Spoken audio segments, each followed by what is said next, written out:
This should be a quick one, probably one of my favorite topics. Just kidding, I hate inspections and I hate objections. But as always, if this video gives you value, if any of the shit on my page you've liked, share it with a friend, like, comment, subscribe, you know how it goes. You know the drill. I put all my sales training and everything that's helped me go from selling a home a month to selling more than a home a day. I put it all on YouTube for free because I was a broke real estate agent and I don't want you to be one. So it's way better not being broke and being in real estate. Inspections and objections. So what I'm really talking about here is, you guys all know when somebody will say, oh, don't worry, my client can see through all the cosmetic, it's nothing, don't worry, it's gonna be real light. And then you go open up that objection form and repair requests, and it's like literally in the tiniest font and print, and you're like, you got to be kidding me. You kind of put your computer there and go, fuck my life, right? There's a couple ways to get around this. Now, I've seen this time and time again where the deal gets killed because of inspections. And it's really not because of inspections. It's actually because the agent's inability to manage expectations and ultimately make a deal. Okay, I'm going to teach you how to do that, how to handle the worst of the worst. These are the strategies that I've used, and I've seen it all. I've lost massive deals, and I've gotten deals that you wouldn't believe to the finish line with these strategies. So first things first is flip it around. Now, this can be used in a variety of different ways in real estate, but we're just going to talk about inspections and objections right now. So flip it around means if I'm representing, let's just say the seller, right? Because the seller usually gets the most emotional. I'm representing the seller, the buyer does their inspections, I get their repair request, their objection form, whatever it is, but long story short, it tells you what they saw wrong with the home and what they want you to fix. Now, when those come real big, it's kind of like an emotional thing for the seller, right? Because like, oh, this person comes in and beats up my home and they just think that it's a piece of shit, right? Like that's how they feel sometimes. And especially if they didn't get the offer that they really want, they almost feel like they already gave in. So now they're gonna, posture up. No, I'm not doing any of that. And if you have a seller who's upset, angry, calls you, I can't believe they'd ask for all this shit. Is this normal? Kill the deal, overreacting when you send it. First, I don't call ahead of time. I just send it. Because I'm not giving any context. This is an emotionless deal for me. This part of the deal.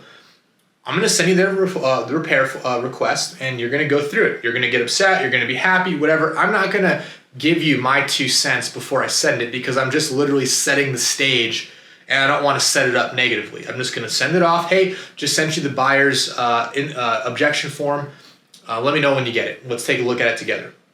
So they're freaking out, they're pissed. So first thing to do is flip it around. So you basically say something to the effect of, hey, look, I know it could seem like a lot, but I got to be honest with you. If this was you and you were buying this house, I would have advised you to do the exact same thing.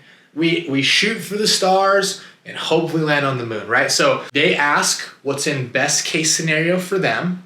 We respond with what's in best case scenario for us. And then we meet somewhere in the middle. So of these things, what do you think is reasonable for us to repair? Right? Or I will just tell them what I think is reasonable. So the whole point though is that when you flip it around and you put and you have to really explain it to them. You have to really stop and say, well, I just want you to think about this for 1 second. Let's just pretend that you're the buyer and we're buying this house, or if you're buying another house. When we go do the inspections, I would negotiate and attempt to negotiate everything to be done for you. I would try to get you the best deal possible. So you don't want to get upset at the buyer for doing that now, because we would have done the same thing too. But what we do here is that they're going to ask for what's in their favor, right? Best case scenario for them. We're going to respond with what works for us, and then we're going to meet somewhere in the middle. So of these things, here are the things that if you asked me, my experience, I would say these are probably reasonable to take care of and things that we should probably take a closer look at. And then I advise them accordingly. Now, there's so many variations of what what could possibly be. You're going to do a credit. Are you going to repair it first? Are they going to repair it after? That's up to you. But I'm telling you, the first part to get your client to be reasonable and actually think through the scenario is flip it around. You can do that with a buyer or with a seller. Just flip them and put them right back into the other person's shoes and say, I would advise you to do the same thing. So let's not, get upset at the seller or get upset at the buyer, because at the end of the day, we would have done the same thing too. But here's how this part of the negotiation goes, and you explain. So number 2, remain calm. I see agents get up in arms and they get frustrated. And once you're frustrated, it just frustrates your client. And when your client's frustrated, the walls go up and they just want to black everything out and say, nope, I'm done, or like tell them to, kill the deal. And that doesn't do anything for anybody. So you want to make sure is that even when you're explaining and when you're talking about it, you're not saying anything with a negative tone. This isn't a bad document. This isn't a deal killer. It's just formality, right? It's just negotiation. So you have to be the third party, right? That has no emotion, sounds weird, but just like very calm, the steady hand in the negotiation. So don't let your voice get too high, get too low. Don't sound too sad or excited or upset. You just have to be that monotone, clear, steady hand helping them through it, because they're the emotional one. If you act emotional too, that's where deals get killed. Okay. And then same thing with the other agent. Let the other agent get riled up and, they're going to kill the deal, and say, hey, completely get it. If they want to kill the deal, I understand. This is where my seller's at. Let me know what you guys think, and we'll go from there, right? You want to keep that very professional tone that's calm and a steady hand, because sometimes you're going to have to walk the other agent through like you do your seller, right? You have to keep them calm, keep them on track, and tell them how this is going to go. Just part of the business. And last but not least is sleep. And I say that because I've seen so many deals get killed. And I've seen a lot of deals that probably should have got killed go through. I've seen it all. I mean, I think we're up to like almost 2,000 transactions have gone through our company.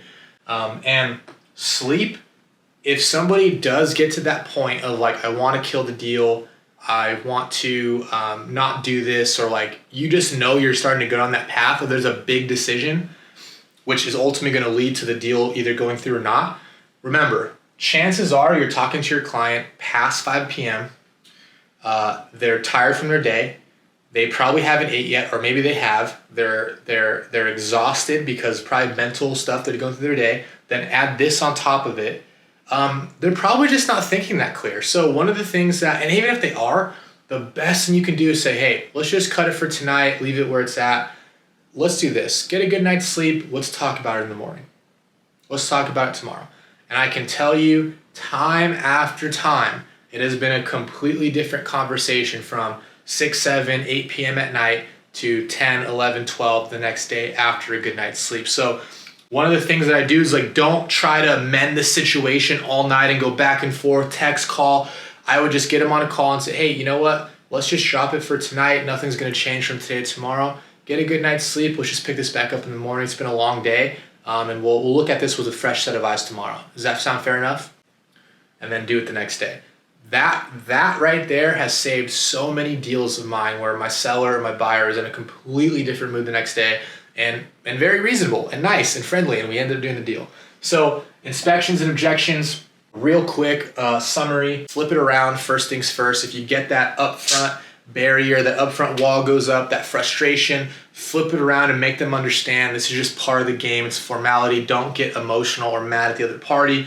Second, remain calm. You need to be the steady hand in the transaction with the agent, with your client, with the home inspector, with the lender. You got to be the steady hand in the situation. Take your emotions out of it.